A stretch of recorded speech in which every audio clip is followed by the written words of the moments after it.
folks, I'm back in the Z4 today and we've been making loads and loads of progress on this car, so there's going to be quite a number of videos and I'm going to try and do them quite quickly. I'll try and keep the videos a little bit shorter. There maybe won't be as much B-roll purely because I've not used the car on track much yet. I've shared some of the nice glitzy scenic stuff already, so there might not be much B-roll. I'm going to try and get them edited a bit quicker so I can share the information with you, and then you can sort of see where I am with the project before I start doing the track stuff. So we're going to start today with suspension, pretty much LSD suspension, the two really important parts of a BMW, sorting a BMW out.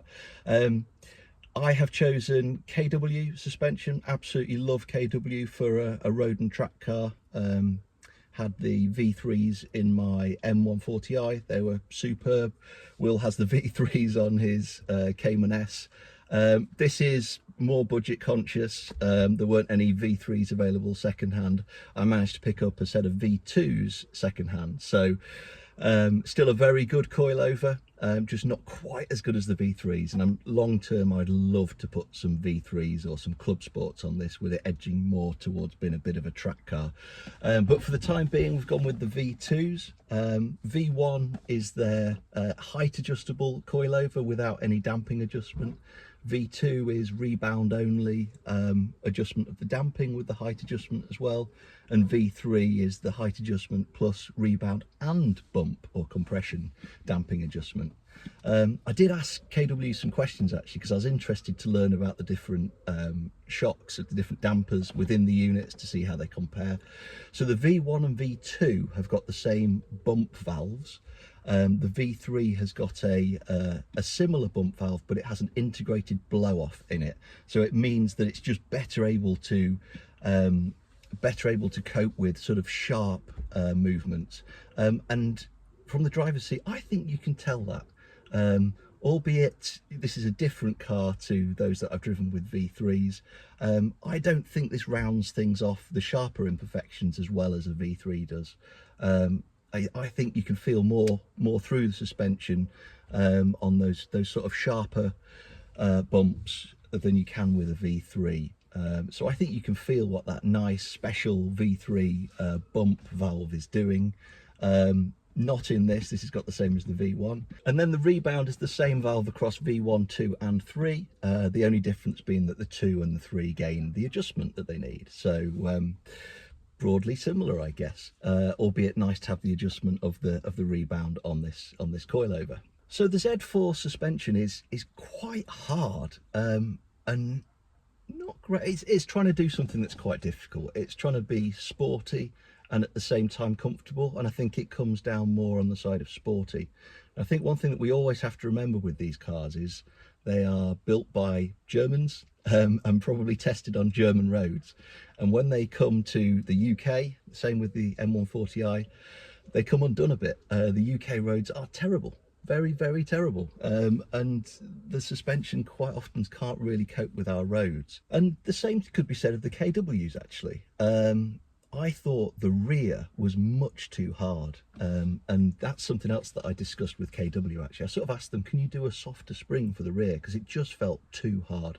It felt like in order to control the rear spring I had to run the rebound really, really high, or not really high, but I had to run it halfway through its range of adjustment to control the rear spring, so I didn't sort of get any pogoing, and I didn't want to. I wanted to run the rear rebound a lot softer so that it gave a nicer ride quality. So I asked about a softer spring for the rear, and they weren't able to do it. It's a specific spring for this car that they make. Interestingly enough, the spring is actually the same across V1, V2, V3 and Club Sport, so they're trying to use one spring to achieve all of that, you know, from the I'm just trying to drop my car a little bit at the V1 to, you know, attacking the Nürburgring in a Club Sport. And so yeah, the rear spring's always going to be too hard. German coilover, TÜV approved, they're rigorously tested. They have to be able to cope with high speed, fully laden cars without bottoming out, that sort of stuff. And so naturally the rear spring for me, for UK roads, was too stiff.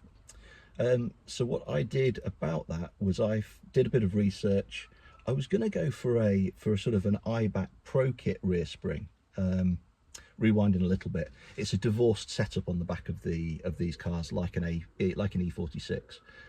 So the spring actually sits separately to the damper. It's not a coil over.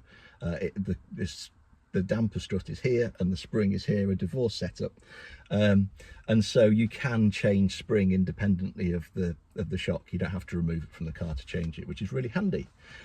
So I did a bit of research. I was thinking about sort of a pro kit rear. Actually wanted to increase the ride hit a little bit, just to give myself a little bit more damper stroke, and I settled on a rear spring from a company called Suplex, who sort of tend to make replacement factory springs.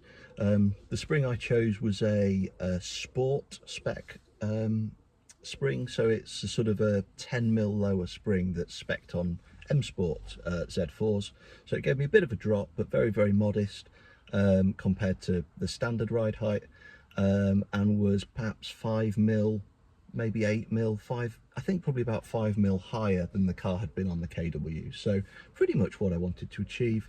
In an ideal world, I think I'd like it to be like 2mm lower, but you can't be that specific. I really like the ride height now. It works, it's functional for crappy UK roads, and most importantly, it has transformed the ride quality. So the rear shocks need to be run, they can be run on the softest setting, and they will still control the spring now. So the ride quality with the softer spring and running the shock on the softest setting is transformed. It now feels like a road car, whereas before it probably felt more like a bit of a track edgy car and was just a bit bumpy.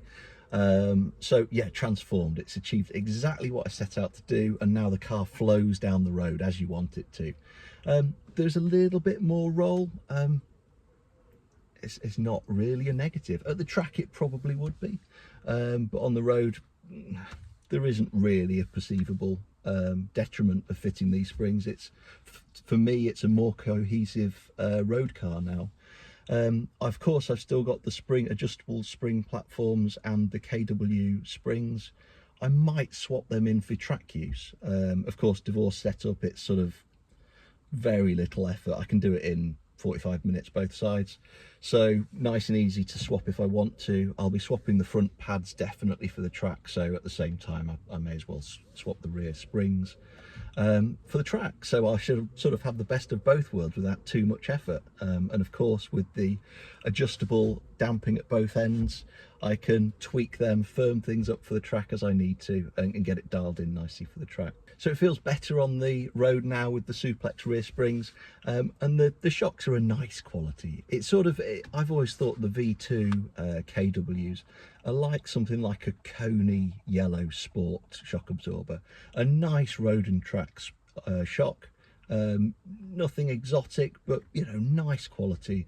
They control the car really nicely, and you know, they do their best with bumps and stuff and keep you in control of the car. So a really nice suspension package now.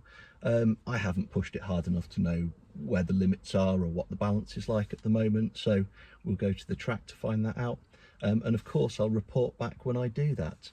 I have done a load of other modifications. I'll cover them in other videos, but the suspension's a really nice improvement, and I've now got the adjustability to run it at a better than standard ride quality on the road, with better body control on the road, and tighten things up a little bit for the track, and you know, have markedly better suspension for the track as well. So not great expense being second-hand units, and so a really nice upgrade for the money. The KWs, this is where KW excel. Of course, UK roads, we get salt, we get a lot of water, and they destroy suspension components, as we all know, as well as bodies.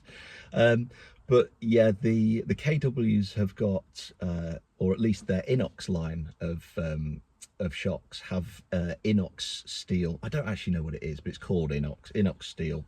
I guess it's steel with an extra chemical or more of one particular chemical in it that makes it more resistant to corrosion, and they really do stand up well to corrosion, the inox line KW stuff. So you know, I had them apart when I was fitting new springs, and they look really nice, look good as new now. So of course they get dirty straight away, they're in the wheel arches, but you know, you can clean them up nicely and they look really, really nice. They don't rust. An awful lot of aftermarket suspension components that you get, Bilstein in particular, really disappointingly for a good German manufacturer, and they make brilliant suspension, but I think a lot of their coilovers corrode really badly in British weather, so a big benefit of the KWs. In fact, I've heard that ST suspension, a sort of junior KW company, I've heard that theirs corrode nastily as well, which is a real shame, but will still be good parts, but just corrode, you probably need to protect them with something. So yeah, good improvement. I'm not gonna go on about it loads and loads. I'll cover some other bits and pieces in some separate videos. So keep subscribed and comment below with any questions you have about the KWs or any of the other bits I've done. I'll do some more videos very shortly and let you know what I've done.